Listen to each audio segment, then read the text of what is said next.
우리 오늘 사무엘하 15장 아마 할 예정으로 알고 있습니다. 15장.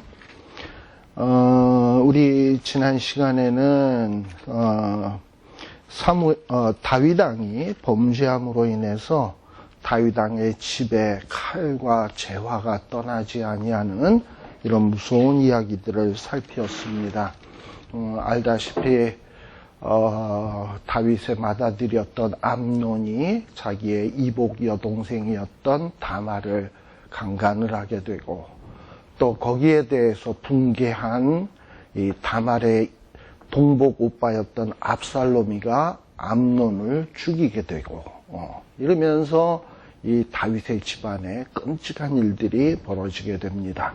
자, 그런데 이 압살롬은 자기의 이복형 암논을 죽이고 저 멀리 그술 달메라고 하는 이 외가 집으로 도망을 치게 되죠. 도망을 쳐서 거기에서 한 몇 년간 있게 되냐 하면은 13장 38절에 보면 압살롬이 도망가서 그술에 거한 지 3년이었다라고 돼 있어요.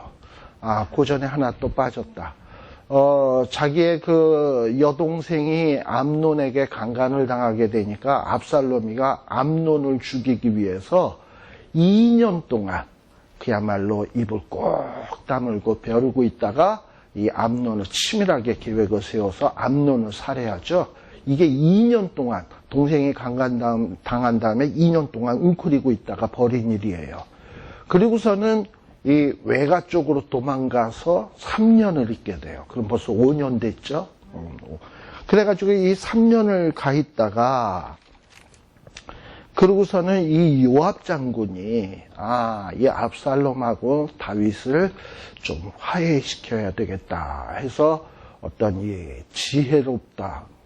지혜롭다기보다는 그냥 머리가 핑핑 돌아가는 여자, 이런 여자를 고용해가지고, 드고아의 여자를 고용을 해가지고 이 다윗과 압살롬을 화해시키게 되지요. 그래서 14장 21절에 보면 왕이 이 요압에게 말하기를 압살롬 데려와도 좋다 해가지고 압살롬을 데려오라고 합니다. 그러나 데려왔으나 압살롬이 예루살렘에 왔지만은 다윗은 이 압살롬을 만나려고 하질 않아요. 그래서 또 몇 해를 보내느냐. 여러분들 28절, 14장 28절에 보면, 이태 동안, 그러니까 2년을, 돌아와서 2년을 예루살렘에 있으되 왕의 얼굴을 보지 못했다라는 거예요. 그러니까 이 다윗과 압살롬 사이가 관계가 안 좋은 것이, 이 다말이 강간 사건 벌어졌죠. 2년 동안 압살롬은 아버지의 처사가 못마땅했죠. 도망가서 3년 있었죠. 돌아와서 또 별궁에 2년 거했죠. 자그마치 7년이에요, 이게. 압살롬이가 7년을 이렇게 보내게 된 거예요. 자, 그러고서 이렇게 7년을 있다가, 이태 동안을 있다가, 이 압살롬이가 요압의 집에 불을 지르죠. 그랬더니 요압이 왜 불 지르냐 그랬더니, 네가 데리고 왔으면 아버지랑 만나게 해줘야지, 이게 뭐냐 해가지고 이제 또다시 이 요압이 다윗 왕에게 얘기해서 압살롬과 다윗이 만나게 됩니다. 근데 제가 지난 시간에 얘기했습니다만, 압살롬이가 다윗을 만나려고 했던 이유가 무엇인가? 아버지가 그리워서인가? 정말 아버지한테 용서받기 위해서인가? 아니다라는 거예요. 겉으로는 절을 하고 겉으로는 공손한 척 하지만은 이제 자기 위에 있었던 암논 죽었죠. 둘째 아비가일의 아들이었던 길르압인가 하는 자도 일찍 죽었죠. 그러면 이제 왕위 서열로는 이 압살롬이가 그 다음에 이제 왕자를 이어받을 장손이 되는 거거든요. 근데 이런 장손이 된 마당에 아버지와 관계가 나빠가지고 좋을 리가 없잖아요. 그러니까 빨리 관계를 회복해야 나중에 아버지가 어떻게 되든 자기가 왕이 될 수 있기 때문에 어떻게 해서든지 다윗과의 관계를 회복하려고 이렇게 집요하게 이 압살롬이가 요압에게 압력을 넣어서 이렇게 해왔다라는 것을 생각하면서 우리가 이 15장으로 들어가야 된다라는 거예요. 그래서 14장 33절에 보게 되면 요압이 왕께 나아가서 그 말을 고하매 왕이 압살롬을 부르니 저가 다윗 왕에게 나아가서 그 앞에서 얼굴을 땅에 대어 절하매. 어떻게 보면 아버지한테 겸손하게 절하는 것 같고 다시 만난 아버지를 반가워하는 척하지만 그리고 또 거기에 또 다윗은 압살롬에게 입을 맞추었단 말이에요. 보통 입을 맞추는 것은 화해한다, 용서한다, 내가 너를 사랑한다 라는 이런 뜻이에요. 그러니까 아마도 이 다윗은 압살롬을 완전히 용서한 것 같아요. 이 상황에서는. 그러나 압살롬의 마음속에는 이제 내가 차기 왕이 되어야지 하는 야심으로 가득 차 있다라는 거예요. 아니나 다를까 15장 1절에 보면 이제 아버지에게 용서를 받았잖아요. 모든 신하들이 다 아는 사실이고 백성들이 아는 사실입니다.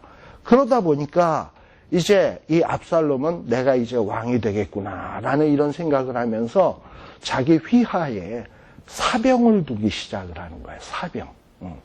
그래서 여기 보면 압살롬이 자기를 위해서 뭘 준비했다? 병거와 말들을 준비하고, 병거와 말이면 이 시대에 가장 강력한 무기인 거예요. 그죠? 병거와 말들을 준비하고, 그리고 그 다음에 전배라고 돼 있는데 전배 50명. 이 전배 50명은 뭐냐 하면은 우리가 보통 대통령차가 쫙 가면은 앞에 경호하기 위해서 그 오토바이 사이드카 이렇게 딱 하고 획 하고 호위하는 사람들 있잖아요. 옛날에는 왕의 병거가 가면 그 앞에 호위병들이 팍 나가서 물러가라 물러가라 이러면서 가잖아. 바로 이게 뭐냐면 전배예요. 그러니까 압살롬을 위한 특별 경호부대, 경호부대가 이 전배 50명이에요. 그래서 이렇게 전배를 구비하고 50명의 전배를 구비하고 병거와 말들을 준비한 이유가 뭘까? 장차 자기가 왕이 되기 위해서는 무력이 필요할지도 모른다 해서 일단 이렇게 사병을 준비한 것이고, 또 이 압살롬이가 이제 자기가 차기 왕이 될 거니까 백성들에게 자기의 위용, 자기의 어떤 위험을 과시하기 위해서 이런 준비를 하게 되었다라고 볼 수 있어요.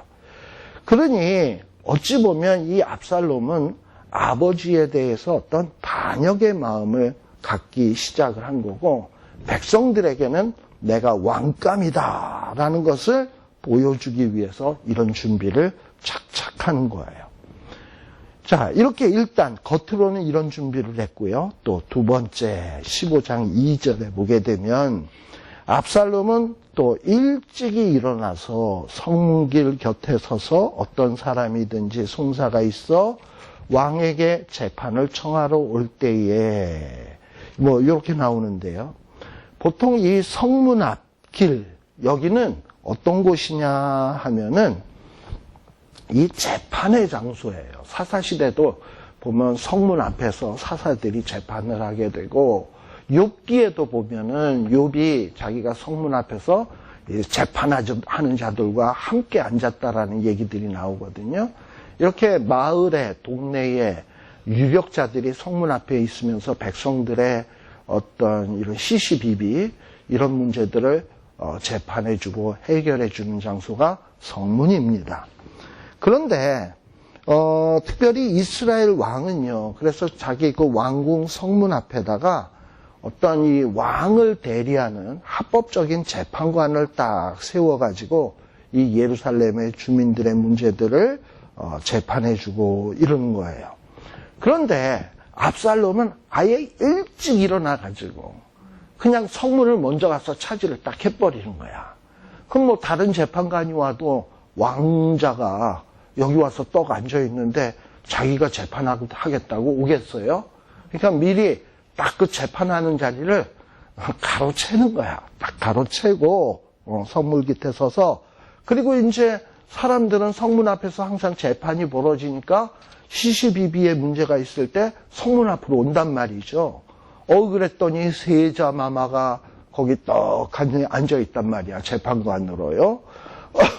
근데 이렇게 사람들이 올 때에 이 압살롬은 아주 겸손하고 공손하고 따뜻한 분위기로 일로 와보라고. 너는 어느 성 사람이냐?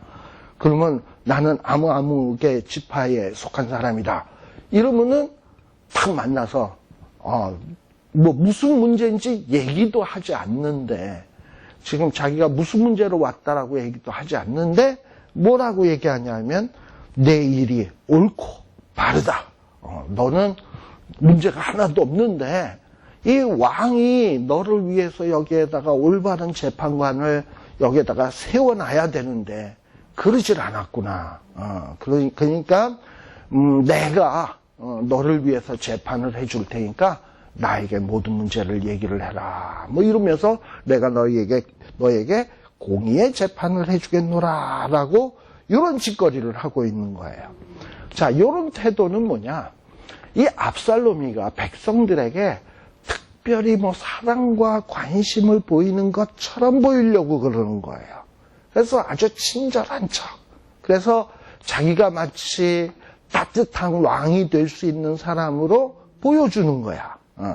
그러니 이 압살롬은 백성을 진정으로 사랑해서 이렇게 친절의 행동을 보이는 게 아니라 지금 백성들의 마음에, 백성들의 환심을 사려는 정말 겉과 속이 다른 이런 음흉한 행동이었다.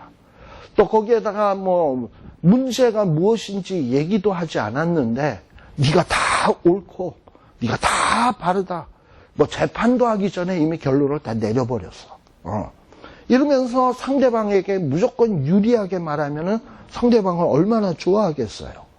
그리고 또 한편으로는 아버지 다윗께서 너의 송사를 제대로 판단해줄 재판관을 세우지 않았다. 이러면서 자기는 막 이렇게 환심을 얻고 아버지는 깎아내리는, 아주 아버지는 기본적인 의무도 감당하지 아니하고 무책임하고 불의한 자로 매도를 하면서 이러면서 이 아버지를 깎아내리고 자기는 높이는 이런 짓을 하고 있었다라는 거예요.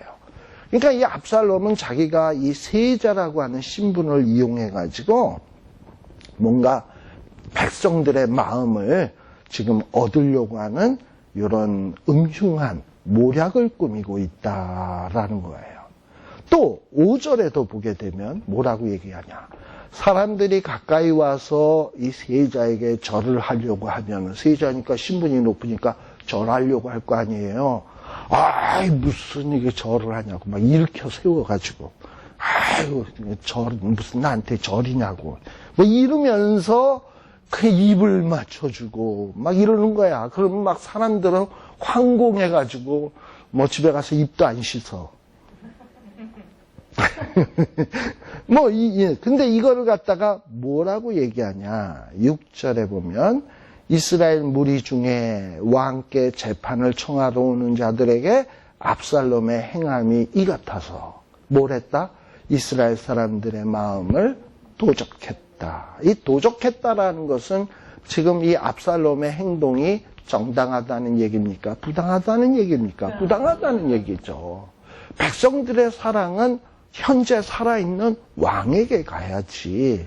그 왕에게 가야 될 사랑, 왕에게 대한 충성심을 지금 압살롬은 중간에서 가로채고 있는 거예요. 자, 그런데 제가 왜 이 얘기를 이렇게 길게 얘기를 했냐 하면, 근데 이런 짓거리를 하는 게 자그마치 몇 년 동안 그랬냐? 7절에 보면 4년을 그러고 있어요, 4년을. 그러니 이 압살롬이라고 하는 사람이 얼마나 무서운 사람입니까? 아까까지가 7년이었잖아. 또 4년이면 11년이에요.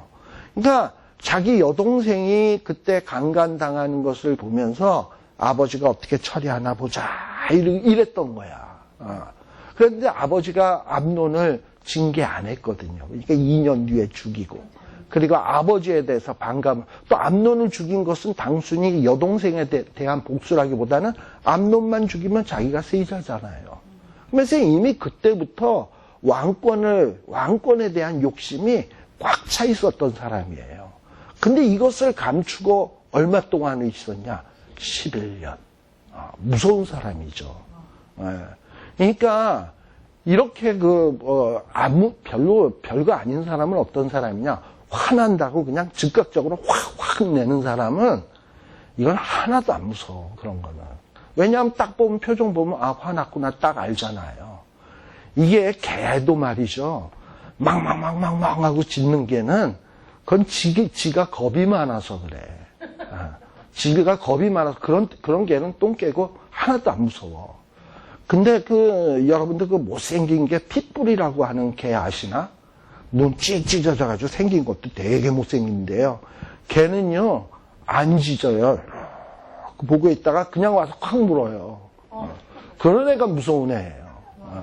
그러니까 지금 이 압살롬이가 11년 동안이나 이런 마음속에 있는 야심을 아버지에게 다 숨기고 이렇게 일을 착착 진행한다라는 것은 얼마나 무서운 일인지 모릅니다.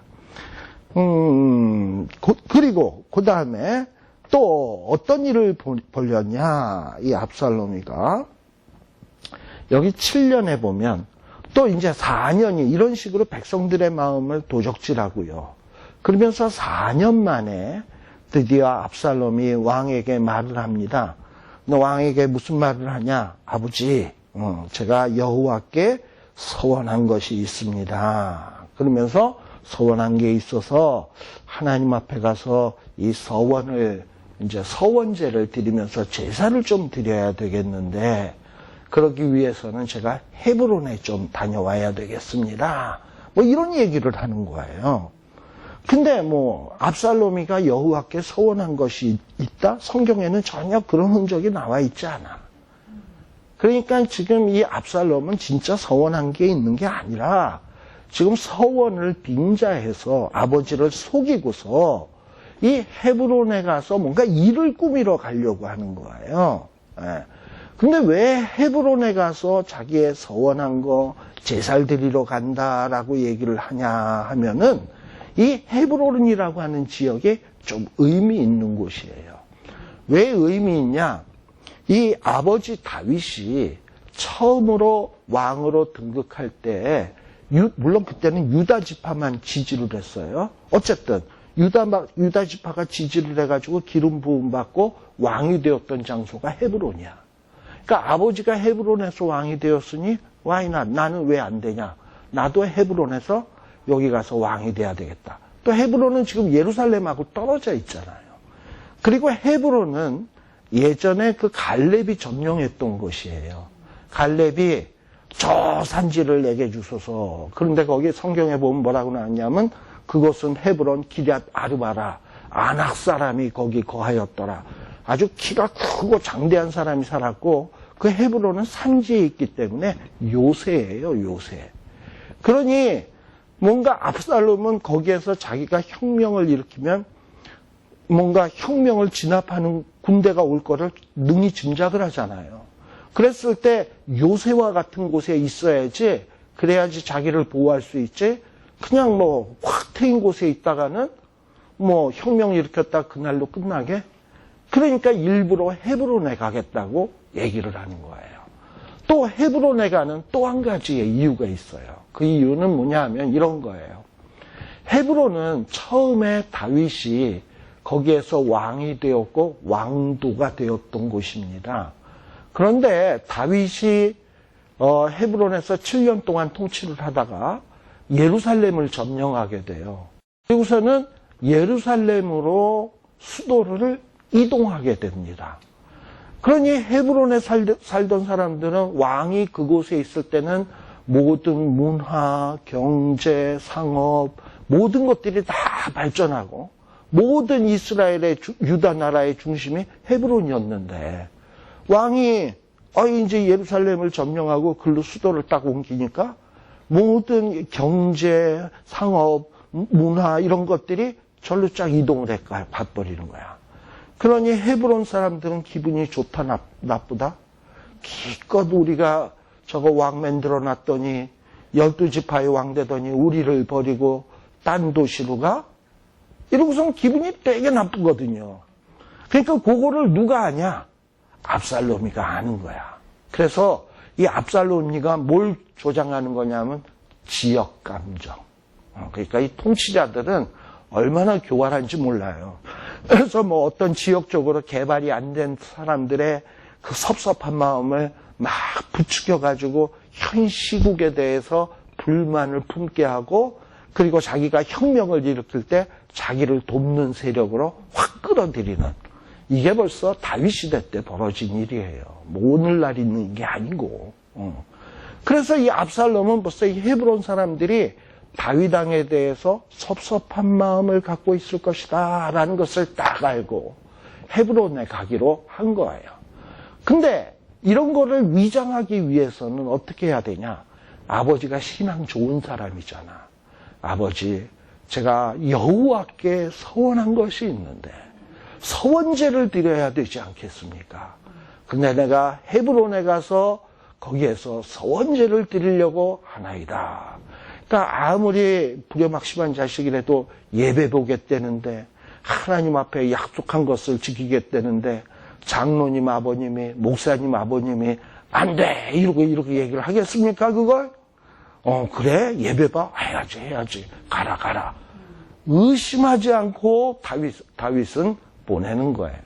근데 의심을 할 수도 없지. 이렇게 압살롬이가 속을 드러내지 않고 11년 동안을 꼭 이러는데, 처음에는 다윗도 의심했을 거예요. 저게 암논을 죽이고 내가 저놈을 내쫓아가지고 멀리 떨어져 있으면서 나한테 좀 앙심이 있지 않을까. 이러고선 몇 년 동안 지켜봤는데 아무런 기색도 안 하는 걸 보면서, 아, 이제 세월이 약이로구나, 다 잊었구나, 이렇게 생각을 했겠지.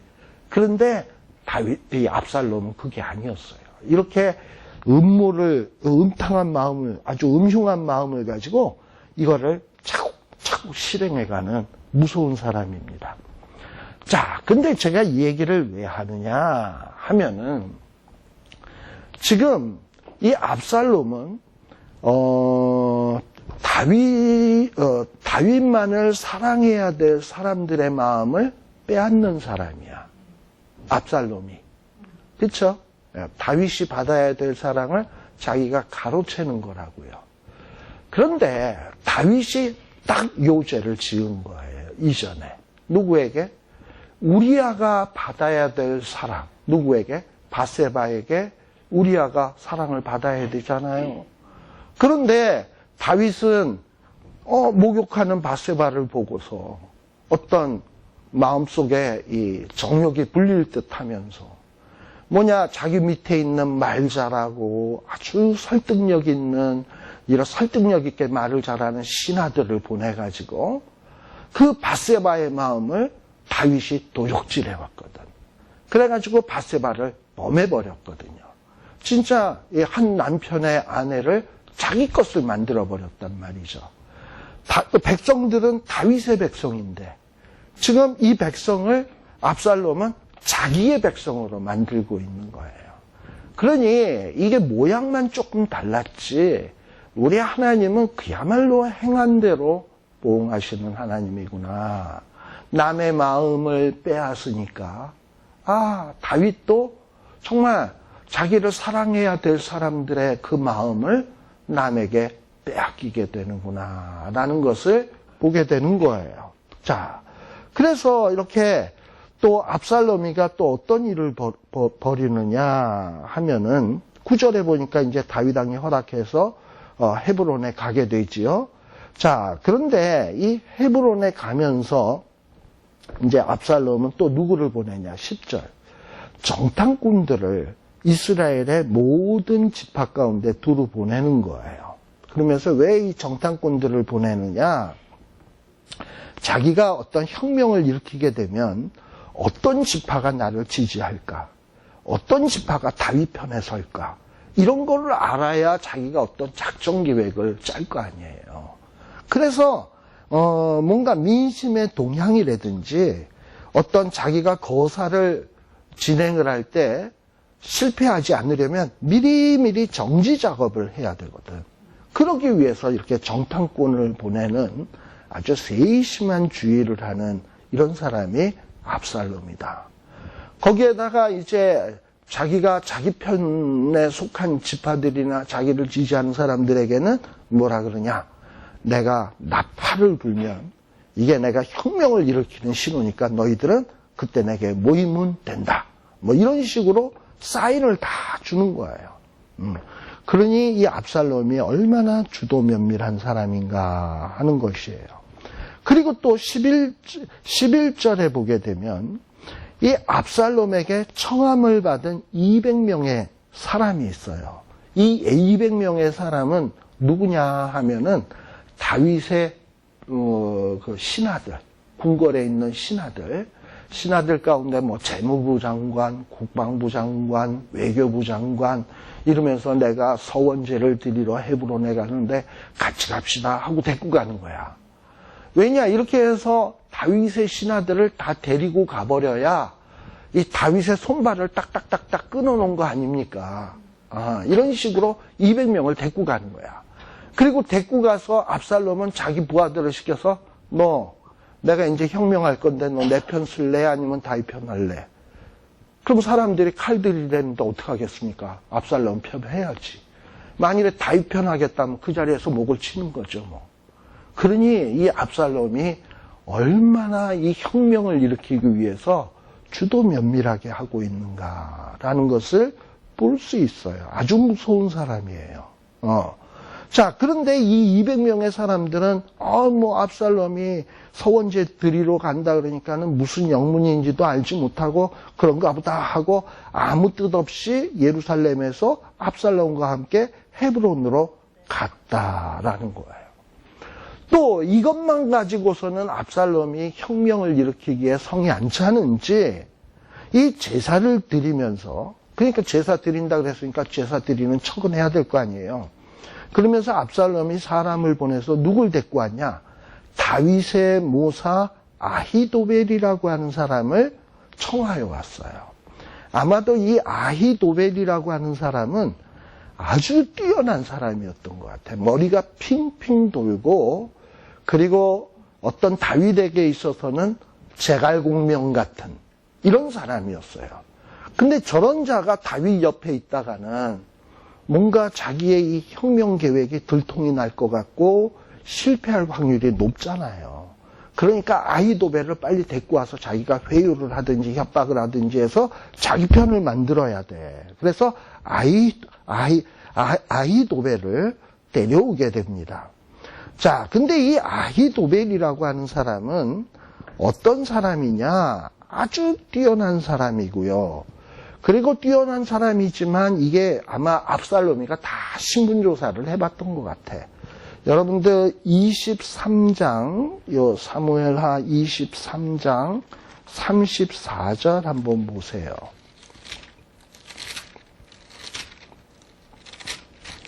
23장 34절. 거기에 보면은 무슨 얘기가 나오냐? 마아가의 손자 아하스베의 아들 엘리벨렉과 그 다음에 잘 보세요. 길롯 사람 아히도벨의 아들 누구? 엘리암. 아히도벨의 아들이 누구라고요? 엘리암이라고 돼 있어요. 그거 기억해 두세요. 그 다음에 아히도벨의 아들 엘리암. 그런데 11장 3절 사무엘하 11장 3절에 보면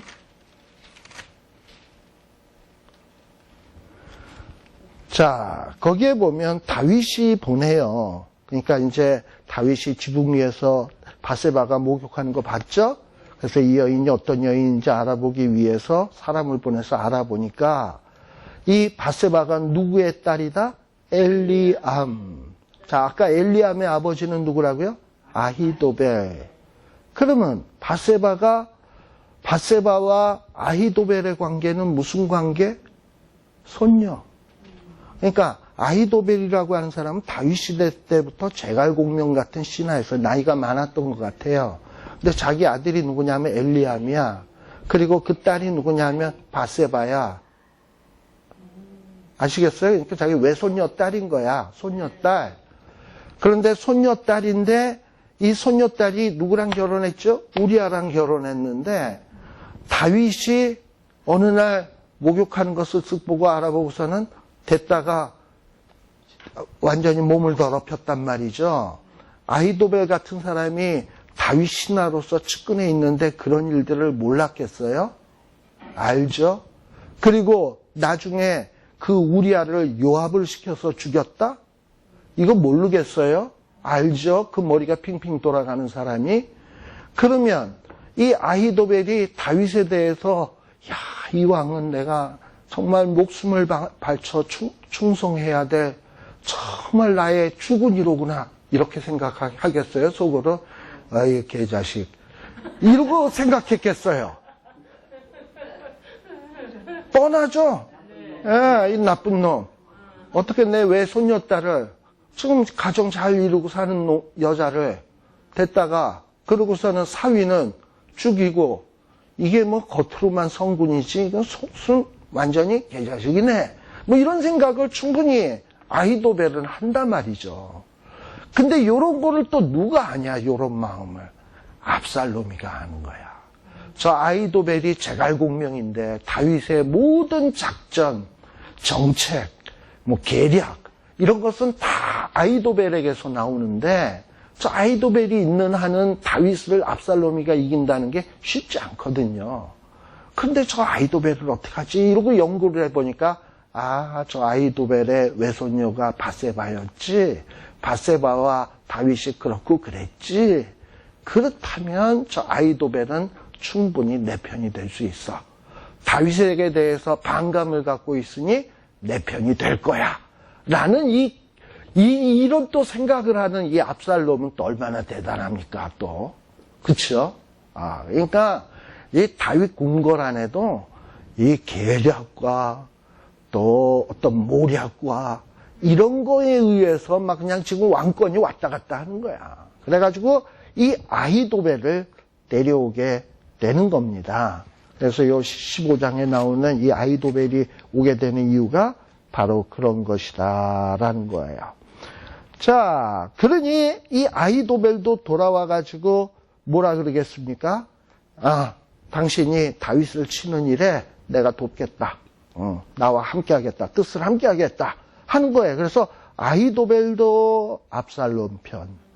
그리고 다윗의 신하 200명도 압살롬 편. 그리고 이미 4년 동안 백성들의 마음에 도적질하는 것도 다 했고, 그 다음에 이제 뭐 모든 게 다 준비가 다 된 거지.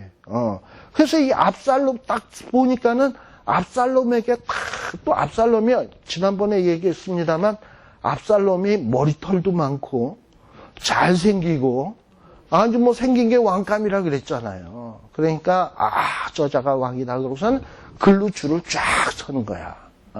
요즘 한국에서도 누가 대통령 될 것 같다 하면은 언론도 모두 글로 줄을 쫙 쓰듯이 지금 여기도 뭐냐면 압살롬에게 줄을 쫙 쓰는 거예요. 자, 그러다 보니 13절에 보면 이 다윗의 부하 어떤 사자가 다윗에게 와서 왕이시여 인심이 모든 민심이 다 압살롬에게 돌아갔나이다. 당신의 신하 200명도 압살롬 편이고요. 백성들도 압살롬 편이고요. 아히도벨도 이 편이고요. 이러니까는 국방, 경제, 외교, 안보 다 글로 갔단 말이죠. 그러니까 다윗도 판단이 딱 서는 거지. 이 압살롬이가 이전에 암논을 죽일 때부터 이런 왕위의 욕심이 좀 있었는데 드디어 이 일을 11년 동안 감추고 있다가 드디어 이렇게 일을 터뜨리는구나. 이렇게 정말 오랜 세월을 걸쳐서 이 계획을 세우고 아주 은밀하게 진행해온 일이라면 다윗도 얼마나 전략가입니까? 이건 맞서 싸워서 이길 수가 없다. 이거는 피난 가는 것이 상책이다. 이게 다윗의 판단인 거예요.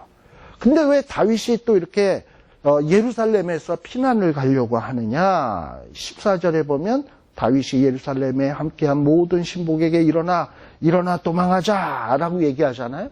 왜 이렇게 예루살렘에서 도망하려고 하느냐? 이 예루살렘은 하나님의 성소가 있는 곳이고 언약궤가 있는 곳이야. 그런데 이곳을 그것도 자식과의 전쟁을 통해서 피로 얼룩지게 만들고 싶지 않은 거예요. 다윗은 이 예루살렘이 거룩한 곳인데 여기에서 전쟁을 일으켜서 시신이 가득하게 하게 되고 피로 얼룩지게 한다? 이거는 정말 마땅한 일이 아니다. 또한 다윗의 마음속에는 또 어떤 마음도 있냐 하면 지금 이렇게 압살롬이 반역을 일으키는 것은 압살롬이 못돼서가 아니고 일전에 자기가 밧세바를 취했잖아요. 그리고 나단 선지자가 와서 했던 말이 있잖아. 너의 집에 칼이 떠나지 않는다. 재화가 떠나지 않는다.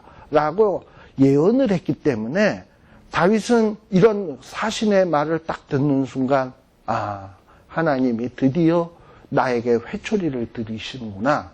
나는 이제 맞아야 되겠구나. 그런데 여기에서 그 왕위를 지키겠다고 예루살렘에서 자식 새끼랑 피 터지게 싸워서야 되겠어요? 그냥 이런 데서도 보게 되면 뭔가 다윗쯤 되면 그동안에 산전수절, 공중전, 지상전, 수중전 다 겪은 사람인데 그 압살롬이야 전쟁 몇 번 해봤겠어요? 마음 먹고 전쟁하려면 왜 못하겠습니까? 근데 그럼에도 불구하고 다윗이 여기에서 어떤 사신의 말을 딱 듣자마자 야, 일어나 도망가자 라고 얘기하는 것은 다윗이 겁이 많아서 도망가는 게 아니에요. 이게 예루살렘을 피로 얼룩지게 해서는 안 되고 이거는 내가 감당해야 될 매고 하나님의 징계고 이런 모든 것들을 다 생각을 하고서는 우리가 도망가야 된다. 또 압살롬이가 또 실질적으로 11년 동안 주도 면밀하게 이 반역을 계획했고 차근차근 준비해온 걸 보면 이거 함부로 또 대해서도 안 되잖아요. 그러니까는 이 다윗이 이것저것을 다 종합적으로 판단을 해가지고 도망가자. 그렇지 않으면 우리 한 사람도 압살롬에게서 피하지 못하리라. 그러면서 또 어떻게 얘기했냐? 이거는 빨리 서둘러야 되는 일이다. 빨리 가자. 두렵건대 저가 우리를 급히 따라와서 해하고 칼로 성을 칠까 하노라. 우리 이 무술에서 제일 마지막에 배우는 게 뭐냐? 최고 고수가 되었을 때 배우는 게 36개랍니다. 진짜 36개래요. 그게 모든 무술의 종합체가 36개래. 그러니까 이 다윗은 이 모든 전쟁을 해보고선 가장 정말 자기가 위기를 느낄 때는 맞서 싸우는 게 아니라 도망가는 거다라는 것을 잘 알고 있는 거예요. 자, 그러면서 도망가자. 그러니까 이 다윗의 신복들 가운데서 이 몇몇 사람들이 그럽시다 하고서는 같이 뜻을 따르게 되는 거예요. 자, 그런데 이 다윗은 자기에게 앙심을 품은 이 압살롬이가 자기가 이제 아버지를 죽이고 왕이 되려고 하면은 또 자기에게 거침돌이 될 만한 자들이 있잖아요. 이 압살롬 밑으로도 동생들이 쭉 있단 말이지. 밧세바가 낳은 아들들도 있고 또 여러 아들들이 있단 말이죠. 그 아들들을 다 죽이지 않을까. 그리고 이 다윗의 부인들 있잖아. 아비가일이라든지 또 이런 부인들도 죽이지 않을까. 그래서 이 모든 자기의 이 아들들, 부인들, 또 자기가 특별히 아끼는 사람들을 다 데리고 도망을 쳐요. 그러나 누구는 남겨두냐? 후궁 10명은 궁궐에다 남긴다라는 거예요. 왜 후궁 10명을 남겨두는 이유는 아마도 다윗의 마음속에는 자기가 이렇게 예루살렘을 쫓겨나서 영원히 있지는 않을 거다. 왜냐하면은 과거에 사무엘하 7장에 보게 되면 하나님이 다윗에게 약속한 것이 있거든요. 그 약속 가운데 네가 만일에 범죄하면 나는 너를 징계하겠지만 사울처럼 버리지는 않는다. 그리고 너의 나라를 견고케 할 거다. 라는 약속이 있었거든요. 그 사무엘하 7장에 나온 뒷부분에 나오는 내용이에요. 기억하시죠? 그거를 다윗은 믿고 있었기 때문에 내가 지금 징계를 받지만 징계를 달게 받으면 하나님은 나를 사울처럼 버리지는 않는다. 다시금 회복시킬 거다. 그러면 회복시키면 다시금 나는 이 예루살렘으로 돌아올 텐데 그러기 위해서는 이 10명의 부인 정도는 여기다 납두고 가도 되겠다. 이 10명의 부인 첩들이야 뭐 압살롬이가 짐승이 아니고서야 이거 뭐 건들기야 하겠나. 이러고서 냅두고 간 거예요. 그런데 그건 누구 생각? 다윗 생각. 근데 그 10명의 부인을 이 압살롬이가 나중에 어떻게 하냐. 백주에. 그것도 어디서? 이 다윗이 저녁에 일어나서 지붕 위를 거닐었다 그랬죠? 바로 그 지붕 위에서 뭘 봤죠? 벌거벗은 여인을 봤죠? 그리고서는 어떤 이런 간음의 죄로 빠지게 되었죠? 바로 그 지붕에서 천막을 펴놓고 이 다윗이 두고 간 후궁을 자기의 신하들이 보는 앞에서 이 압살롬이가 다 욕보이는. 그러니 하나님이 얼마나 정확하게 이 다윗의 죄를 아주 그냥 응징을 그렇게 정확하게 하시는지 이런 일들이 벌어지게 됐나 이 말이죠. 이 다윗은 이렇게 권속들을 데리고 가면 안전하겠지, 아무 일 없겠지 할지 모르지만 하나님은 안전? 너는 은밀히 행하였으나 나는 백주에 너를 심판하겠다라는 것을 하나님이 요 다윗의 행위를 이용해가지고 또박 갚으신다 이 말이죠. 그냥 나중에 다윗이 이런 어떤 하나님의 징계를 다 체험하고 난 다음에 뭘 깨달을까? 정말 하나님은 내가 잘못한 거 하나하나 어떻게 그렇게 하나 안 잊으시고 내가 남의 사랑을 빼앗으니까 내 사랑을 또 도적질 당하고 그리고 내가 남의 여인을 이 지붕에서 쳐다보고서 침을 흘리니까 내 자식놈이 내 여인들을 여기에서 겁탈을 하는구나. 이런 걸 생각을 하면서 하나님에 대해서 얼마나 많은 두려움을 갖게 되겠습니까? 바로 이런 두려움이 있고 또 하나님에 대해서 경외하는 마음이 생기다 보니까 그러다 보니 이 시편에 보게 되면 이런 다윗의 마음들이 하나님을 두려워하고 경외하고 하나님에 대해서 정말 자기의 존재가 얼마나 작은가 하는 것을 깨닫는 이런 시편의 찬양들이 얼마나 많이 나오는지 몰라요. 자, 그러면서 뭐라 그러냐. 그리고서 이제 왕이 떠나는 거죠. 안심하고 10명을 남겨두고 난 돌아오지 않을까 하고 생각으로 떠나죠. 자, 그래서 모든 백성들이 따라서 떠나게 되는데 이 벳메르학 이름도 희한하네. 벳메르학 우리가 베들레헴 뭐 이럴 때 베들레헴이 베드는 집이고 레헴은 떡이거든요. 떡집이 베들레헴이야. 그러면 얘는 뭐냐? 메르학집. 그럼 메르학이 뜻이 뭐냐? 멀다라는 거예요. 지금 다윗은 자기의 집이 어디예요? 예루살렘인데 예루살렘에서 나와서 지금 어디로 가고 있다? 먼 집. 먼 집으로 피난을 가고 있는 거야. 근데 이 먼 집은 아마도 요 요단강을 건너기 전에 있었던 이런 먼 집에 이르게 되었는데 모든 신복들이 그 곁으로 지나가고 모든 그렛 사람과 모든 블렛 사람과 및 왕을 따라 가드에서 온 600인이 왕의 앞으로 진행하니라 라고 되어 있습니다. 자, 근데 여기에 보면 그렛 사람, 블렛 사람, 뭐 블렛의 사람인가? 뭐 이런 생각이 드는데 이 그렛 사람이란 뭐냐? 그렛 사람, 블렛 사람은 특별히 이 그렛 사람들은 백성들 가운데서 중죄를 범해서 사형을 당해야 되는 사람 있잖아요. 그러면 이 사형을 집행하는 사람들이 누구냐면 그렛 사람. 그 다음에 이 블렛 사람은 뭐가 블레 사람이냐 하면은 이 왕이 갈 때 왕을 아까 호위하는 보발꾼들, 아까 병거와 뭐 전발대라고 있었죠? 그것처럼 이 왕을 함께하는 이 보발꾼, 같이 이렇게 걸어다니는 이런 보발꾼들이에요. 이 블레 사람. 그러니까 일종의 그 다윗 왕의 친위 부대 사람이 그렛 사람, 블레 사람이에요. 근데 이런 사람들이 주로 누구였냐? 가드에서 온 600명이라고 돼 있어요.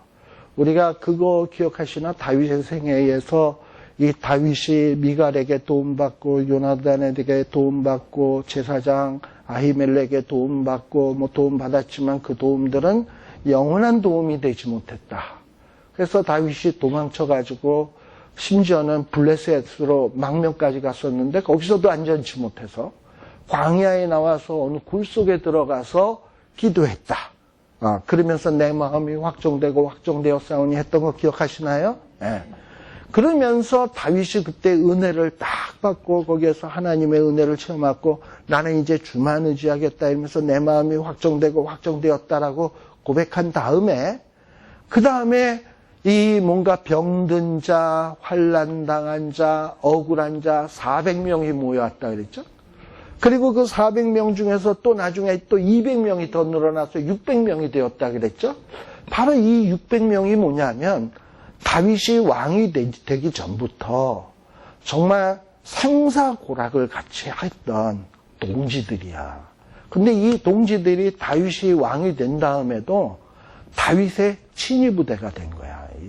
완전히 다사모, 다윗을 사랑하는 모임, 친위부대가 돼가지고 다윗과 함께 항상 움직이는 사람들이에요. 아까 뭐 아이도벨이라든지 200명의 신하 이런 사람들은 나중에 다윗이 왕이 돼서 인재를 뽑을 때 뽑은 사람들이지만 이미 이 600명은 다윗이 왕이 되기 전서부터 왕과 함께 했던 이런 사람들이에요. 그러다 보니 다윗이 이 피난을 갈 때도 바로 이들이 함께하게 된 거예요. 그래서 이 왕이 앞으로 진행을 하게 되었다라는 거예요. 근데 19절에 보면 그때의 왕이 가드 사람, 아마 이 가드 사람, 가드는 원래 블레셋 땅이거든요. 가드 사람, 골리앗도 거기잖아요. 근데 이 블레셋 사람이었는데 아마 이 사람은, 이때라고 하는 이 사람은 블레셋에서 무슨 이런 좀 중죄를 지은 것 같아. 그런데 여기 블레셋에서는 도저히 못 살겠다 이랬는데 한때 블레셋에 다윗이 망명을 온 적이 있었잖아요. 그리고 보니까 다윗이 참 사람이가 덴데미가 괜찮고 근데 이 블레셋에 있다가 나가서 600명의 친위부대를 데리고 막 이렇게 다닌다는 소문을 들은 거야. 그러니까 뭐 과부 마음 과부가 한다고 이 망명 온 사람의 마음을 망명하는 자가 알 거 아니에요. 그러니 자기가 블레셋에서 문제가 있을 때 망명을 해가지고 누구 밑으로 들어갔냐 하면 다윗 밑으로 들어간 거예요. 그러니까 이 사람이 가드 사람인 거야. 근데 다윗의 신하가 된 거야. 근데 이 가드 사람인 이때가 왕이 이렇게 피난을 가면 나도 가야지요. 이러고서는 따라 나서겠다는 거죠.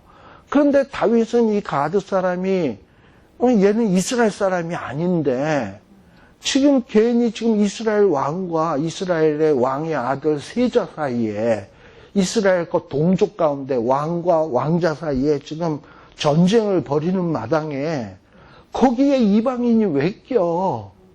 그러니까 다윗은 이때를 사랑하는 마음으로 너는 이 가드 사람이니까 여기 낄 자리가 아니야. 너는 그냥 있어. 괜히 있다가 내가 만일에 어떻게 되면 너는 내 아들을 다시 왕으로 섬기면서 네 생명을 보존해야지. 괜히 넌 내 편 들었다가 압살롬에게 역적으로 몰려서 능지처참당하면 어쩌려고 그래. 왜 날 따라가려고 그러느냐. 너는 이미 쫓겨난 나그네니 돌아가서 압살롬을 잘 섬기면서 내 곳에 있으면서 네 신변 안전을 보호해라 라는 거예요. 지금 누가 코가 석자입니까? 네. 다윗이 코가 석자인데 지금 누가 누굴 걱정합니까? 네. 다윗이 이런 사람이에요. 이렇게 하나님 앞에 징계를 받으면서도 하나님 왜 나에게 이런 고통을 주십니까? 그 불평하지 아니하고 하나님의 징계를 지금 달게 받으면서 지가 코가 석자인데도 자기 밑에 있는 부하들의 안위라든지 이 생명을 챙겨주는 이게 다윗의 모습이다라는 거예요. 그래서 다윗은 이런 시련 가운데서도 고통 가운데서도 그 믿음이 차곡차곡 자라가고 시작을 하는 겁니다. 그러면서 20절에 보면 뭐라 그러냐? 너는 어제 왔고 어제 왔다라는 것은 얼마 전에 이렇게 블레셋에서 망명해서 내 밑으로 왔고 그런데 내가 너를 돌봐주지 못하고 나도 이렇게 정처 없이 피난을 가니 너 또 이렇게 또 유리하고 홈리스처럼 이렇게 살아서야 되겠냐? 너 돌아가라. 근데 아마도 이때가 망명을 하면서 이 사람은 장군이다 보니까 자기 휘하의 부하들, 식솔들도 데리고 온 것 같아. 여러 식구를. 그러니까 전체 식구들을 데리고 망명을 한 것 같아. 그러니까는 네가 데리고 온 식솔들도 너가 이렇게 날 따라오면 얘네들도 다 홈리스가 될 텐데 그래서 해야 되겠냐? 넌 돌아가라. 그러면서 돌아가라 그러면서 뭐라 그러냐? 은혜와 진리가 너와 함께 있기를 원하노라. 이러면서 다윗의 축도를 해주고 있다니까. 얼마나 참 이 다윗의 모습이 대단해요.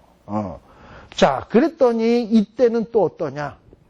왕에게 대답하되 가로되 여호와의 사심과 우리 주 왕의 사심으로 맹세하옵나오니 진실로 내 주 왕께서 어느 곳에 계시든지 물론 사생하고 종도 그곳에 있겠나이다.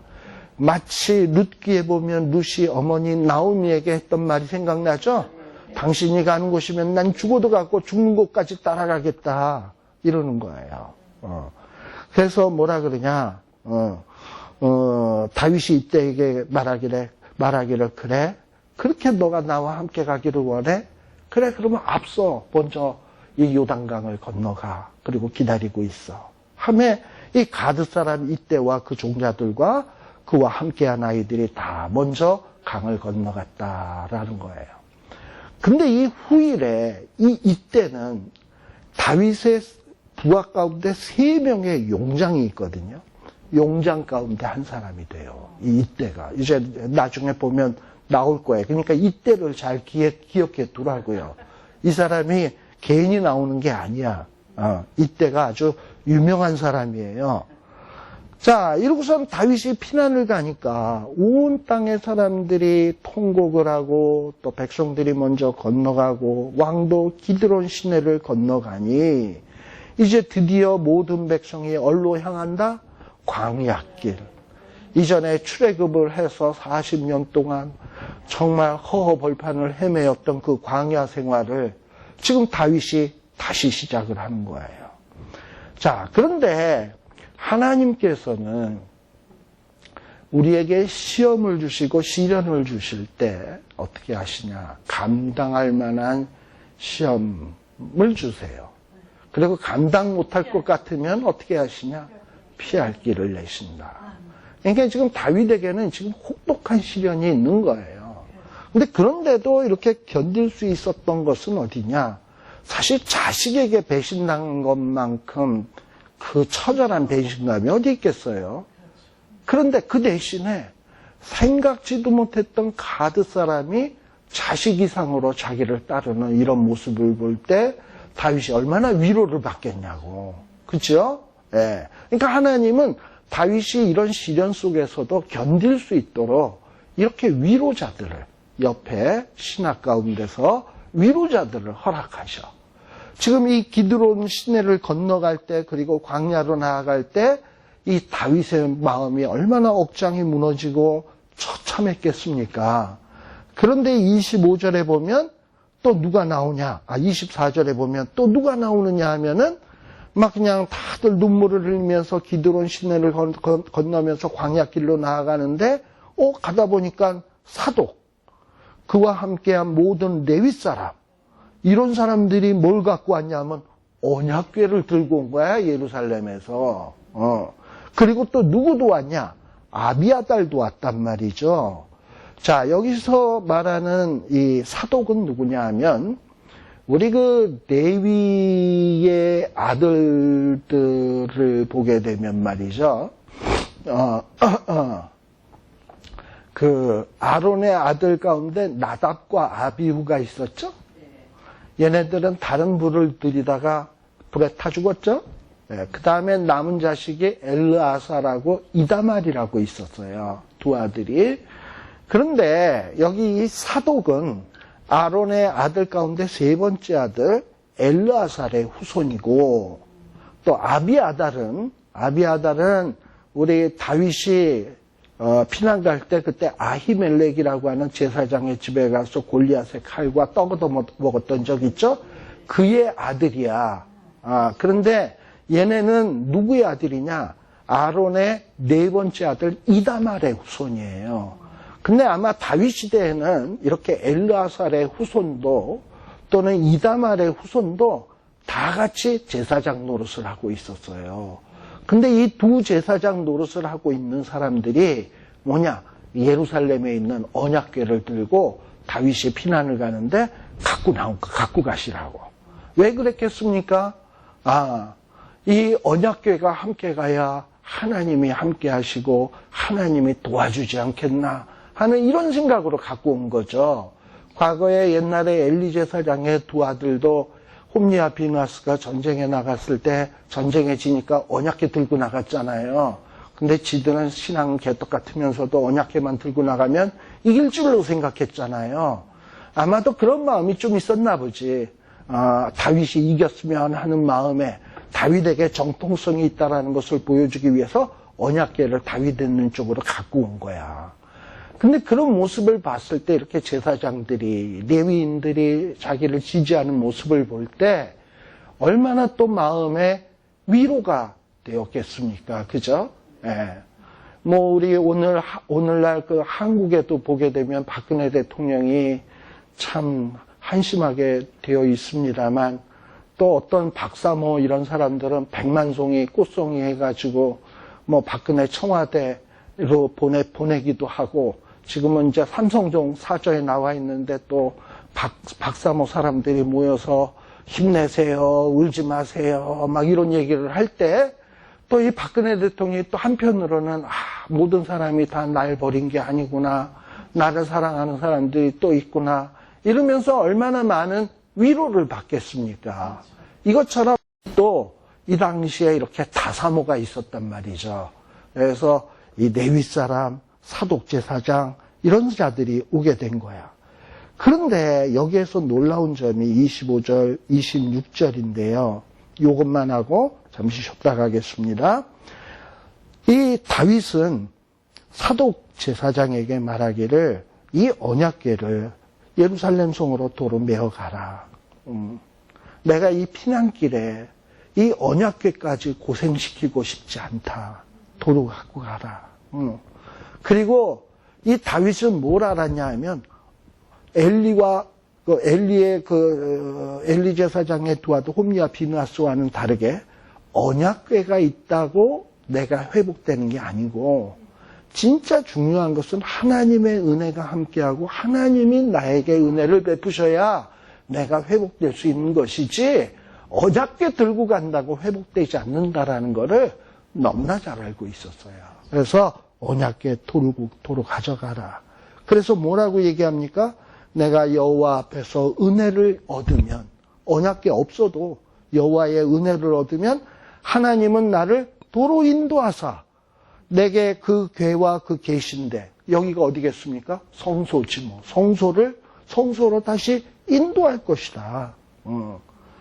그리고 그러나 하나님이 만일에 너는 밧세바를 범했지, 남의 부인을 빼앗았지, 그래서 내가 너를 기뻐하지 않아 하고 하면은 뭐 하나님이 그래서 나를 징계한다면 내가 여기 있사오니 하나님이 나를 징계하는 게 선하다 생각하시면은 때리시옵소서, 맞겠습니다.